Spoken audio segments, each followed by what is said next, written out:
महाराष्ट्राचा. नमस्कार, मी प्रतिभा. संध्या लाईव्ह मध्ये आपलं सर्वांचं स्वागत. राम मंदिरातील कथित देणगी उपहार प्रकरणावरून उद्धव ठाकरे आक्रमक झाले आहेत. 5 जुलै रोजी दादर येथे राम मंदिर आंदोलनाची घोषणा करत त्यांनी भाजपवर जोरदार टीका केली आणि अब हिंदू माफ नहीं करेगा असं त्यांनी इशारा दिलाय. राज्यात, शहरात, राजकारणामध्ये, नागरिकांच्या जीवनामध्ये अनेक व्यथा, समस्या या त्यांना भेडसावत आहेत. त्याहीबद्दल आपल्या मनात प्रश्न आहेत. माझ्याही मनात त्या प्रश्नांबद्दल प्रश्न आहेत. पण आज मी आपल्याला एक विनंती करू इच्छितो की आज मी फक्त एकच विषय घेणार आहे. बाकीच्या विषयांबद्दल आपल्याला जर का अगदी पाहिजेच असतील उत्तरं तर आपण सोमवारी किंवा मंगळवारी जरूर भेटूया. पण हा संपूर्ण देशामध्ये जो काही एक गोंधळ, सर्वसामान्यांबद्दल अनास्था उडवलेली आहे, कोणी कोणाचं उत्तरदायित्वच नाही आहे असं जणू काय चाललेलं आहे. आणि ह्याचं जे मूळ आहे त्या मुळावरती आता आघात करण्याची वेळ आलेली आहे. कारण संपूर्ण देश हा आज भारतीय जनता पक्षाच्या अंमलाखाली आहे आणि भारतीय जनता पक्षाच्या सत्तेचं मूळ जे आहे, ज्याच्यामध्ये आम्ही सुद्धा सहभागी होतो, ते म्हणजे राम मंदिर.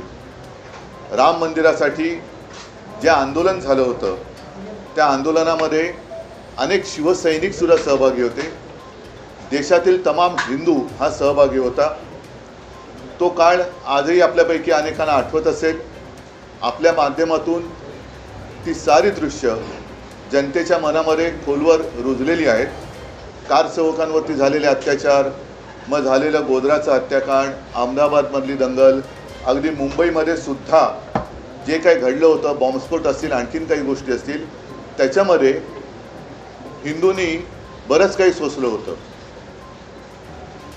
आणि त्या सगळ्याचं मी असं म्हणेन भांडवल करून भारतीय जनता पक्ष, जो हे आंदोलन सुरू होण्याच्या आधी संपूर्ण देशामध्ये त्यांचे फक्त 2च खासदार होते आणि गांधीवादी समाजवाद हा त्यांनी अंगीकारलेला एक कार्यक्रम होता. तो कार्यक्रम सोडून ते हिंदुत्वाकडे वळले, राम मंदिराच्या मुद्द्याला हात घातला आणि आज देशामध्ये अगदी अमर्याद सत्ता भोगत आहेत. अशा या भारतीय जनता पक्षाच्या काळामध्ये राम मंदिर हा मुद्दा वेगळ्या एका गोष्टीमुळे चर्चेला जातोय, हे दुर्दैव आहे. म्हणजे असं जर का मी म्हटलं की आज जी काही दरोडेखोरी चाललेली आहे, राजकीय पक्ष फोडले जात आहेत, आमदार खासदार चोरले जात आहेत, खरेदी विक्री होते, याला ऑपरेशन नाव दिलं जातं. ऑपरेशन हे, ऑपरेशन ते. मग आता हे ऑपरेशन राम मंदिर भाजपा करते का, हा एक महत्त्वाचा मुद्दा आहे. आणि म्हणून मला असं वाटतं की या सगळ्या बातम्या दाखवल्या जात असतील, नसतील, बातम्या छापून येत असतील, नसतील, पण चोरी तर होते. राम मंदिरावरती दरोडा तर टाकला गेलाय. त्याच्याबद्दल पुरावेसुद्धा दिले गेलेत. काही जणांचं म्हणणं असं आहे की त्या चोरीचा पैसा हा इतर पक्ष फोडण्यासाठी वापरला जातोय. हे फार गंभीर आहे. आणि जसं एकदा अटल बिहारी वाजपेयी म्हणाले होते, जेव्हा मी सांगितलं ना 90चा काळ होता, की अब हिंदू मार नहीं खाएगा, तसं आज मी म्हणतोय की अब हिंदू माफ नहीं करेगा. जे मंदिर लुटतायत, मग ते भाजपचे कोणी असतील किंवा आणखीन कोणी असतील, पण लेकिन अब हिंदू माफ नहीं करेगा उनको. जे मंदिर लुटतायत त्यांना हिंदू त्यांची जागा दाखवल्याशिवाय राहणार नाही. आणि त्याची सुरुवात आम्ही येत्या रविवारपासून करतो. येत्या रविवारी 5 तारखेला संध्याकाळी 4च्या सुमारास दादर इथे कोणे एकेकाळी जो एक कबूतरखाना होता, तिथे एक मारुतीचं मंदिर आहे. त्या मंदिराच्या समोर तमाम हिंदूंना, ज्यांना असं वाटतंय की भाजपच्या कालखंडामध्ये हिंदुत्व धोक्यात आले म्हणून ज्यांनी मोर्चे काढले होते, त्यांनासुद्धा मी आमंत्रित करतोय. पक्ष वगैरे न बघता जे राम भक्त असतील, जे हिंदू आहेत, ज्यांना रामाच्या मंदिरात होत असलेली चोरी ही सहन होत नाही आहे, पण जाब विचारायचं वाटतोय, ते सगळेजणं तिकडे 4च्या सुमारास जमतील. मी स्वतः तिकडे जाणार आहे. माझ्यासोबत शिवसेनेचे नेते असतील, लोकप्रतिनिधी असतील आणि मी तर म्हणेन केवळ शिवसैनिकच नाही तर तमाम रामभक्त असतील.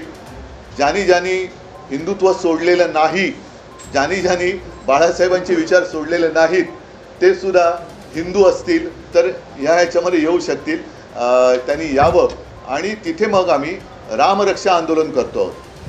त्याच्यात साहजिकच आहे की रामरक्षा एक जसं पूर्वी आम्ही महाआरती करत होतो हिंदूंना जागं करण्यासाठी, आता हिंदू जागे झालेत.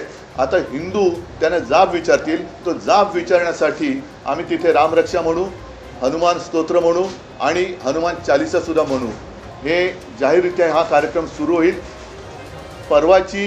परवाचा कार्यक्रम ही सुरुवात आहे आणि त्याच्यानंतर प्रत्येक ठिकाणी राज्यभर, जिल्हा पातळीवरची, शहरामध्ये, अगदी खेड्यापाड्यात सुद्धा जिथे जिथे राम मंदिर असेल, जिथे जिथे हनुमान मंदिर असेल, तिथे तिथे हे सर्व हिंदू, सर्व राम भक्त, मी तर म्हणेन आता वारीची सुरुवात होते, अगदी वारकरीसुद्धा या राम मंदिराच्या लुटीविरोधात ज्यांच्या मनात आग आहे, ज्यांच्या मनात राग आहे, ते सगळे एकत्र होऊन या भारतीय जनता पक्षाला ह्याचं उत्तरदायित्व स्वीकारायला लावल्याशिवाय राहणार नाही. त्याच्यामुळे ही सुरुवात होते आहे. आपल्यालासुद्धा मी आमंत्रण देतो आहे.